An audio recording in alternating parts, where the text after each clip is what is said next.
Hello, ladies and gentlemen. Welcome back to the channel. Happy Saturday, everybody. I hope your day and your weekend are going very well so far. College football week 12 is officially here. I have a ton of great picks to go ahead and share with you guys. But first, as always, people, please make sure to go ahead and hit the subscribe button, hit that like button, and drop a comment down below. It helps the channel grow, and it really does mean a ton to us. With a new day and a new week of college football comes new opportunities to go ahead and make some money. I have 12 picks to go ahead and share with you guys in this week's college football slate. And I have two apologies to share with you guys before we jump into the picks. The first apology is that I am sorry for no video last week. I actually was celebrating college football. I was at the Notre Dame game last weekend. If you guys have watched my videos before, I'm a diehard Notre Dame football fan. With my first time ever watching a game in South Bend, they crushed Florida State 52-3. Was an incredible experience. I met Jerome Bettis. Was an insane weekend, but an incredible win for Notre Dame. So it was an awesome experience. So I apologize for no video. I was gone for pretty much the entire week. Was in Indiana and also Chicago for the week/weekend. So I appreciate your patience with no video last week. Also, my second apology is that I'm sorry that this video is coming a little later. Normally, I post my videos Friday afternoon/Friday morning. It's coming out Saturday morning this week, and I do apologize for that. Just a little bit of a busy week coming back from vacation. But better late than never, and I have some really good picks to go ahead and share with you guys in this Week 12 college football slate. We're in like the home stretch of the regular season, only a couple weeks left. This is the last kind of uneventful week. Not a crazy slate this week, not a ton of big-time games. A couple of really good ones, though. But the next couple weeks, obviously, after this week will be really, really special. So looking forward to that, guys. But without further ado, let's go ahead and dive into this week's college football picks. Jumping right into the outlier screen, guys, our first pick in this week's college football slate, we're targeting the Texas-Arkansas game, 12 p.m. kickoff today. We're going with the Longhorns here, -12 on the spread. This pick is really all about the number. It all depends on what line you're getting. Now, I've got it for -12, which is from -125 odds on DraftKings. If it's up to like 13.5 or 14, I'd be a little more cautious, maybe lean more on the Arkansas side of things. But at this -12 line, I do like Texas. I do think Texas is going to roll here and win by a decent amount. I just think when you get to 14 points, this Arkansas team, they're pretty frisky. Coming off a bye week at home, more than 14 points, I'd be a little worried about that. But at this 12-point line, I do really like Texas in the matchup. This is, truthfully, I think the best team in college football. I know Oregon's ranked number 1, and Oregon's been fantastic, but I do think Texas, truthfully, in my opinion, is the best team in college football overall. The Longhorns, of course, coming off a very big win last week against the Florida Gators, 49-17. They crushed Florida last week. And this team, look, top 10 offense. They are top 10, 4th scoring defense in college football, 10th scoring offense against an Arkansas team that offensively, they're actually pretty solid, tied for 33rd in the nation, scoring 33 points per game. They're actually the 12th best passing offense in college football. So Arkansas, this is a frisky Razorbacks team, but where I think where they're at a disadvantage here is defensively. They're 78th in scoring defense. They are 125th in passing yards allowed, giving up 266.2 passing yards per game, going against the 10th best passing offense in college football in Texas. I just don't see Arkansas being able to get enough stops to keep this game within 12 points. Like I said, Arkansas, pretty solid offense. They're a frisky team. They've been really fun to watch at times this year. I do think that Texas, especially with the Georgia loss in their pocket, they need games like these, some solid wins against a team like Arkansas to go for the style points for their resume. I just think Texas' offense is going to be too much for Arkansas's defense here. Texas probably win this game by at least 2 touchdowns. I like the spread at -12. Even -13, I guess, would be okay. Play a little safer at -12. I just think that the Longhorns offense, I don't think Arkansas defensively is going to be able to stop them. So give me the Longhorns -12, and I actually have 2 picks coming from this game. My second pick, I'm going with the over here at 56.5 points, which is for -120 on FanDuel, is the best odds you can go ahead and get it for. And like I said, I think this Razorback defense is not very good. I think Texas will do a lot of the carrying when it comes to this line of 56.5. I think Texas should score a lot of points in this game. But on the flip side, I do think Arkansas's offense is good enough where they should also get some points scored on a very solid Texas defense, no doubt. But Arkansas, they are top 50 in both pass and rushing yards per game, tied for 13th in yards per play, 3rd in first down. I mean, every metric you look at, this is a really, really solid Razorbacks offense. And although Texas' defense is really solid, I do think that Arkansas should be able to score at least a couple touchdowns in this one to at least add to the total. We saw, obviously, Texas last week. They cashed the over 49-17. This line of 56.5 is only cashed in 30% of the Longhorns games this year, which obviously isn't necessarily great for us. But on the flip side, for Arkansas, they've actually cashed this over 56.5 in 60% of their last 10 games, including each of their last 2. And you see some really high scoring games. The last time we saw them versus Ole Miss, 63-31, 58-25 versus Mississippi State. They score points, but they obviously also give up a lot of points in these matchups. So overall, I do like the spot here for the over, as well as the Longhorns, minus 12 on the spread. All right, guys, the next game we're going to take a look at here is the Colorado-Utah game, 12 p.m. kickoff on Saturday. I'm going with Colorado here, minus 12 on the spread. Look, I've been very critical of Colorado this year, but they have proved me wrong now pretty consistently for the last 4 or 5 weeks. This team is a top 25 team in the nation. They are actually confirmed good. They figured out some of the issues on their offensive line. This offense, we know Shedeur Sanders, we know Travis Hunter. We know those two guys are going to show up every week and play. The Buffalo's on a really nice run. They've actually covered the spread. Let's see, 1, 2, 3, 4, 5, 6, 7 straight games. Colorado has covered. Since the Nebraska loss, they have covered the spread in every single game since the Nebraska loss. They have been a covered darling this season, and with some really impressive wins. UCF win, the Kansas State win, Arizona, Texas Tech. They've got some really nice wins on the resume. And that Nebraska loss is the only loss on the season for Colorado. So really impressive season for them. Like I said, they proved a hater wrong. I was not all in on. I like Deion Sanders. I like the whole aura with him, but I was not a believer in this team. I've been proven wrong. This team is actually pretty solid. On the flip side for Utah, not the best of seasons. They're actually the reverse. They're the anti-Buffaloes. They've struggled to cover the spread. 30% cover rate so far in their last 10 games. We narrowed down to just this season. Things have been rough for the Utah Utes so far this year. Again, 33% cover rate. They've covered this line of plus 12, actually, though, in all their games except for the Arizona game. This is a Utah team that does not get blown out too often, but I think Colorado, this is a really big spot for the Buffaloes. They need this win, and they need this win in a big way. And yeah, Utah has a pretty solid defense, 11th in scoring defense in the nation. They actually have a pretty solid pass. They're top 50 in both pass and run defense. So this is a pretty solid Utah defense. However, the Utah offense is pretty awful. Tied for 105th in scoring, 80th in passing yards, 78th in rushing yards. They don't have a good offensive line. This is just not a very good Utah offense, and that's kind of where this matchup comes down to. Yes, Utah's defense is solid, and I don't think Colorado is going to be able to score a healthy helping point. I don't think this is going to be a 40-plus point game for the Buffaloes, but I think Colorado should be able to score enough to cover this number, mainly because I just don't see Utah really contributing any points. I think the under might be a good play. I'm not going to put on my card because these Big 12 games are really weird to predict with the overs. But I do think that Utah's going to struggle to score points, and if Colorado can get a couple touchdowns, which they're going to, I know Utah's a good defense, but this is Shedeur Sanders, who might arguably be the best quarterback in college football right now, definitely top 5. Travis Hunter, all the weapons this team has. I think Colorado can score enough points to at least cover this number of minus 12. Utah, really solid defense, but they just don't have the offense to keep games close. That's why they've been losing most of the year. Their defense is solid, but their offense just can't do anything, especially without Cam Rising. They've really been struggling. So I like Colorado here, minus 12 on the number. I'm buying in. Might be the wrong time to buy in, but I'm buying in. All right, guys, next up we have Clemson-Pittsburgh, 12 p.m. kickoff. We're going with the Clemson Tigers here, minus 10, which is minus 137 on DraftKings right now. Guys, if you don't notice, if you watched my videos before, I'm always willing to buy an extra half a point or a point, even though it sacrifices some value, maybe makes the line a little more juice. I think it's always a smart thing to do to buy maybe an extra point if you truly feel it's necessary. I like the minus 10 line for Clemson here in this spot. Clemson has been a really, since that, they lost that season opener versus Georgia, I think we kind of all made our opinions on Clemson. But since then, Clemson's been pretty solid. The Louisville loss was also pretty disappointing a couple weeks ago. But besides those two losses, Clemson's had a pretty solid year. I mean, they've been able to cover this minus 10 line in the majority of their games as well. A 67% cover rate on this minus 10 line, including a push last week. They won by 10 against Virginia Tech on the road last week. So they've not only covered this line consistently, but they've won a lot of games in these blowout fashions. Minus 24 versus Stanford, minus 21 versus Wake Forest. They beat Florida State by 16. I mean, they've had some really big wins against inferior opponents. And although Pitt has actually covered the line of plus 10 in a good chunk of their games, they're actually 67% cover rate overall against the spread and 89% at this plus 10. They've only lost by more than 10 once this year, and that was a couple weeks ago against SMU.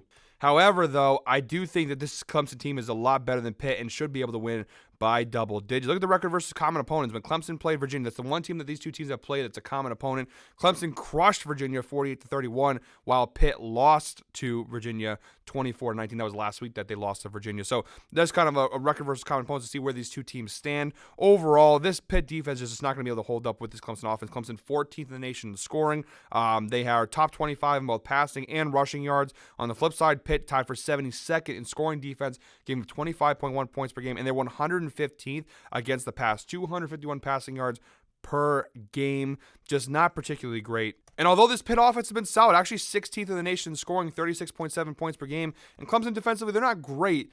I think Clemson is just good enough to at least cover this number. Again, this Clemson defense is tied for 57th in scoring, 55th in passing, 44th in rushing. This team is not exactly a defensive juggernaut by any means, but I think they're just good enough. And then you combine that with the fact that they do have a top 25 offense in the nation against a pretty weak Pitt defense. I think Clemson should be able to go ahead and cover the number in this spot. All right, guys, next up we got Ohio State, Northwestern, 12 p.m. kickoff today. I'm going Northwestern here on the spread, plus 30 again. I'm getting from minus 130 on DraftKings. You guys obviously can go a little bit higher. I'm taking the plus 30 line, buying the extra point. I know the value's not as great and the line's a little more juiced, but I like the line at plus 30. I'm willing to sacrifice some units or a couple of decimal points in units in order to get a better line. And I really like Northwestern at this line of plus 30 in this matchup. For starters, Northwestern has covered this line of plus 30 in every game so far this year, 100% hit rate. They don't get blown out like that. And granted, they haven't played a team anywhere near Ohio State. I don't know about that. They have played Indiana. They actually lost by a healthy amount to Indiana, but they've had some decent opponents. I mean, Iowa, Indiana is kind of the biggest one, I guess. Washington, but they haven't lost by more than 30 in any of those games. On the flip side, Ohio State has actually covered this line of minus 30 and at a 56% hit rate so far this year. Here, look, guys, here's really what it comes down to. This game feels like a look-ahead game for Ohio State. They've got Indiana and Michigan on deck. That Indiana game in particular next week is going to be massive for Ohio State. I just have a feeling that Ohio State, they're going to win this game, and they're probably going to beat them by more than 20 if we're being honest. But I have a feeling that perhaps Ryan Day might maybe rest some of his guys. I don't know if he's going to keep the foot on the gas the entire game. And Northwestern has a solid enough defense where I don't think it's going to be necessarily easy for Ohio State to just score 50-plus points or whatever. You know what I mean? Northwestern has a decent defense. They're horrible offensively, but I do think that this is a look-ahead spot. I think Ohio State might look at this game. They're going to win the game by a lot, of course, but I think that they're more focused on maybe the Indiana game ahead and the Michigan game ahead, two very important games for the sake of the college football playoff. I think this matchup versus Northwestern just doesn't hold a lot of weight in the eyes of this Ohio State team. We see this all the time in college football, these kind of look-ahead spots where you got a bigger game the next week and maybe you don't take this one as seriously. I feel like that's probably going to happen here for Ohio State. Even if they build a nice, comfortable lead, I think Ryan Day will probably pull some of the starters, give them some extra rest in this matchup versus normally where you just keep them full throttle the whole game. I think Ohio State will pull it back, rest some guys, save them for that Indiana game, and that's my prediction here. So Northwestern plus 30, I think, is the play here. All right, guys, next up we got Penn State, Purdue, 3:30 p.m. kickoff. We're now moving into the later afternoon slate on Saturday. I'm going Penn State minus 28, and again, I know some people probably might be a little annoyed in the comment section with some of the value and the odds in my picks, but I'm telling you guys, buy the extra point. You can get this at minus 29. I'll show you guys the odds. At minus 29 for Penn State. You can absolutely go ahead and do it here. But I'm telling you guys, I think buying the extra point might be worth it. Minus 29 is minus 125. I'd rather sacrifice the couple, like I said, 0.12 units that you're going to miss out on and get them at minus 28. I just feel like it's a safer play here in this spot for Penn State. Minus 28, which is minus 140 on DraftKings. And look, these are the spots where James Franklin typically thrives as a head coach in terms of covering the spread. These are the matchups, not the ones versus Ohio State. Those, Ohio State, those bigger games are the detriment of Penn State. But this is the kind of matchup James Franklin lives for. This is a resume-building one for them. Purdue stinks, and they're going to crush Purdue. We see Purdue lose some really tough ones. They got blown out 45-0 to Ohio State the last time we saw them. Wisconsin beat them 52-6. I mean, Notre Dame beat them 66-7. 49, they actually won 49-0, but the moral story, 35-0 to Oregon. The moral of the story being that when Purdue plays these better teams, these higher-ranked teams, they just roll over, show their bellies, and they get blown the F out. And I just think that this is not going to be any different. Penn State should go ahead and have a field day on this Purdue team. This defense, 129th in scoring defense. Purdue really just awful. It feels like Purdue's just kind of giving up on their season at this point, which I don't really blame them, I guess. But I just think Penn State, this is definitely, in their defense, top 10 defense for Penn State, 127th scoring offense for Purdue. I just don't see where Purdue's going to go ahead and keep this game close. So love Penn State here, minus 28. And piggybacking off of them, I actually have 2 picks from this game. My second one, I'm going Penn State team total over 39.5 points in this one. They've only cashed it in 1 out of 9 games so far this year. They scored 56 points against Kent State back on September 21st. They've hovered close sometimes. They're averaging about 31.22 points per game this year, which of course is tied for 43rd in the nation in scoring. A couple close ones, 34 there, 34 there, 35 the last time we saw them versus Washington. This team consistently scores over 30 points, but I do think in this matchup in particular, you're going to see them score a lot of points on Purdue. Now, it's not like Purdue has given up 40-plus points in like every game this year, but we're looking at versus common opponents. We're looking at teams that are in the same kind of class as Penn State, Ohio State, which is actually a class above them. 45 points to give to Ohio State.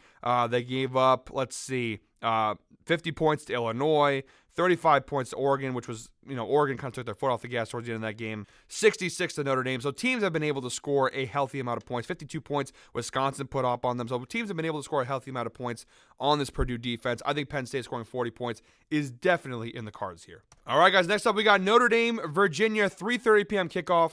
And I'm going with my Fighting Irish here, minus 21, which is for minus 131 odds on DraftKings. Win by 3 touchdowns here. They've actually covered this line at a 56% hit rate so far this year. They've actually been covering the spread a great amount this year. Notre Dame, a 78% cover rate overall this year. So they've been a covered darling this season. But at this 21-point line in particular, a 56% cover rate, including 3 of their last 4 games. They've won some really big games this year and some really big blowouts. And for Notre Dame, not only do they need to win games, but they have to win them pretty convincingly due to the fact that they aren't in a conference and their schedule has turned out to be pretty weak. They only really have the A&M game on their resume. The rest of their game, obviously the Northern Illinois loss still looms large for this team. It hangs over their head like a dark cloud. But look at some of their wins, like the Florida State win last week, which I obviously was fortunate enough to watch. It doesn't hold a lot of value. You look at their loss, like Navy at the time was a good one, but Navy now, that hasn't aged well. Georgia Tech was a decent win. That's a good one. Louisville, that's a good one. There are a couple of decent ones, but a lot of these games, they have had a little, tied 93rd in the nation, tied with Missouri in terms of strength of schedule. Not a very tough schedule for Notre Dame.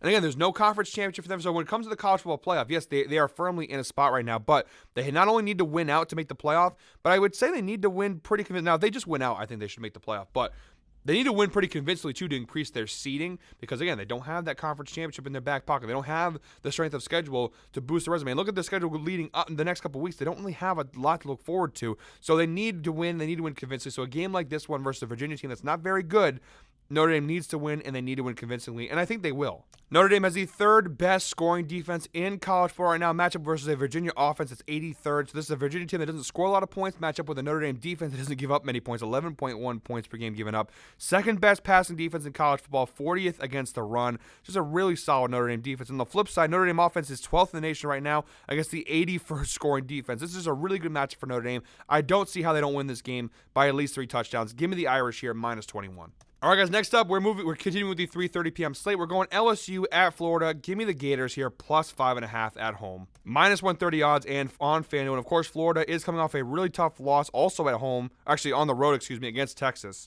Obviously, the loss to Texas was pretty tough last week, but Florida's had a really tough schedule, and they've played pretty decently in some of these games. Yes, a lot of them still end up in losses, but they played Tennessee tight on the road. They played Georgia tight on the road. A 2-touchdown. Not exactly tight, but for Florida, they kept it relatively close. They beat Kentucky at home. They beat a couple really big home wins for Florida this season. The moral of the story being that Florida has improved gratefully over the last few weeks, and this mobile quarterback they have now is a really big danger for LSU, who has struggled versus mobile quarterbacks this season. And for LSU, I just kind of feel like they're just kind of roll over at this point. This LSU team has been massively disappointing. A team that was just a couple weeks ago was a top 10 ranked team in the country.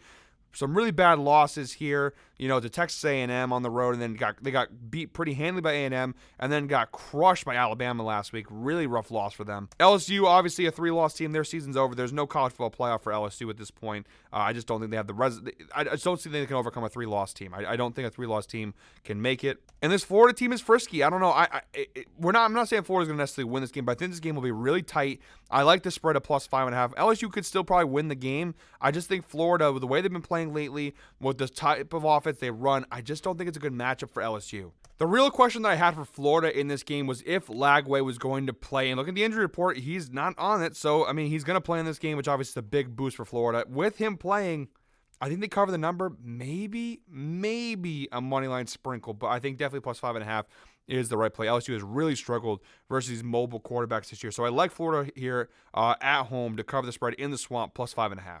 All right, guys, next up we got Missouri at South Carolina, 4:15 p.m. kickoff. I'm going with the Missouri Tigers here, plus 14, which we're getting from minus 130 odds on BetMGM, minus 136 on DraftKings. Missouri, obviously, another one of these teams that at one point this year was a top 10 ranked team in the country. They've had a pretty disappointing season. They're still having a solid year, but this was a team that we thought maybe could make the college football playoff. That doesn't look to be the case any longer. They're still ranked as of now, and this is the only kind of ranked versus ranked matchup, I believe, on the schedule so far this week.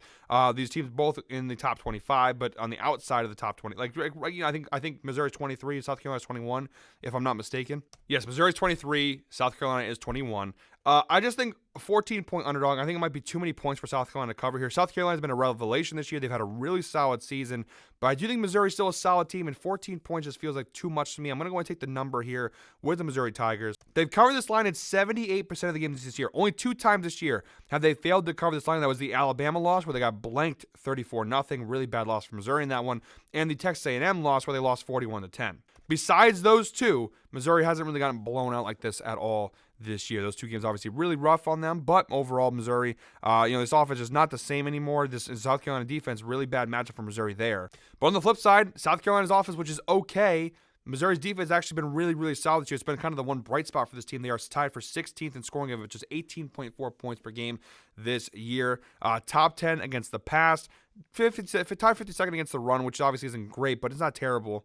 Ultimately, I just think this is going to be a low-scoring, kind of an ugly game, and I think that South Carolina will struggle to score points in this one. 14 points just feels like way too much when considering how good Missouri's defense is now. On the flip side, like I said, Missouri's offense, not particularly great against a really solid South Carolina defense. There's not going to be a lot of points scored in this one, guys, but I do think Missouri can keep the game with their defense close enough to at least cover the number of plus 14. So give me the Tigers here, plus 14 on the road against South Carolina. All right, guys, 2 picks left in today's slate. Our second to last pick, we have the Boise State-San Jose State game, 7 p.m. kickoff. I'm going San Jose State here, plus 14.5 against Boise State. Obviously, we all know about Boise State and Ashton Jeanty and the running game and everything with Boise State, but the one area that I don't think people are talking about enough in terms of this matchup is Boise State's pass defense. It's awful. 110th right now in the nation in pass defense. Boise State's giving up 247 passing yards per game defensively. A really weak pass defense going up against the San Jose State passing offense that is the 5th best passing offense in college football right now, putting up 332 passing yards per game this season. And that matchup right there is why I like San Jose State on the spread, plus 14.5. Yes, we know all about Ashton Jeanty. We know Boise State has the 2nd best rushing offense in the nation. San Jose State, the 76th rushing defense in the nation. San Jose State, in general, not a very good defensive team, tied 64th in the nation in scoring. We know all that. We know San Jose State, not a good defense, but I think that their offense, specifically their passing game, is just good enough. They're going to be able to throw all over this Boise State secondary and maybe keep this game within the number. That passing attack, in part, is one of the reasons why I think San Jose State they've been with this number all year long, an 89% cover rate at plus 14.5. Only one game this year did they get blown out by more than that, and that was Fresno State. They lost 33-10 in that game just a few weeks ago. But that's what I'm really looking at in this match. But I think San Jose State, their passing offense, their passing attack, they should be able to throw enough and score enough points through the air that they can keep this game within 2 touchdowns. 14.5 points feels like the right play. I think that 14.5 hook is tough for Boise State in this one. I like Boise State, obviously. We know everything about their offense, but I think that San Jose State, their passing attack is insane, and I think this is a really good matchup for them. So they're going to lose the game. Boise State will win. Don't get it twisted. But I think San Jose State, their passing offense is good enough where they'll keep the game within this number. So give me the San Jose State Spartans here, plus 14.5. All right, guys, our 12th and final pick from today's slate, and I lied earlier, this is actually the second ranked matchup in this week, and it's the best game of the weekend by far. We have Tennessee at Georgia, SEC battle, 7:30 p.m. kickoff. And I'm going with the Bulldogs here, -7 at home against the Volunteers. Georgia obviously coming off that embarrassing loss against Ole Miss last week on the road. And really, guys, what this comes down to is this is a must-win game for Georgia. They have to win this one. No ifs, ands, or buts. I don't care what the strength of schedule is. I don't care about I don't see a 3-loss team making the college football playoff. If they do, it's going to be a really big challenge, and they're going to be one of the lower seeds, probably 12 or 11. But I find it really hard to believe a 3-loss team will make it into the college football playoff, and also the SEC championship ramifications. There's so much on the line in this game. If Georgia beats Tennessee, they are right back on track to at least make the playoff, compete for an SEC championship, all that good stuff. But a loss will effectively tank their season. And I mean, to be fair, the same goes for Tennessee. They need this win just as badly as Georgia does. Or I shouldn't say just as badly, because I do think Tennessee, they're only a 1-loss team. They've had some good wins on the resume. So I think Tennessee, they need the win, obviously. The win is really important for Tennessee, but they